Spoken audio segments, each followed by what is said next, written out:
শায়েস্তানগর ১ নম্বর পঞ্চায়েতের মহিদুল মণ্ডল, তার বাড়ি বাংলাদেশের সাতক্ষীরায়।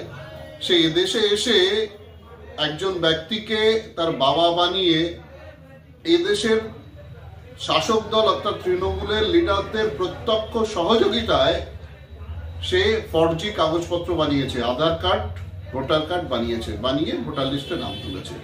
তো এটা শুধুমাত্র একটা উদাহরণ নয়, আমরা প্রেসের কাছে অন্তত এরকম সমস্ত বসিরহাট জেলায় 50টা উদাহরণ তুলে ধরেছি। এরাই হচ্ছে তৃণমূলের ভোট ব্যাংক। এদের দিয়েই তৃণমূল সন্ত্রাস করে বুথ দখল করে যেতে, আর এদের এই ফর্জি ভোটের কাজে লাগিয়েই তৃণমূল বারবার ক্ষমতায় আসে। তো এসআইআর হচ্ছে দুধ কি দুধ, পানি কা পানি আলাদা হয়ে যাচ্ছে। ভারত ধর্মশালা না, ভারত ভারতীয়দের।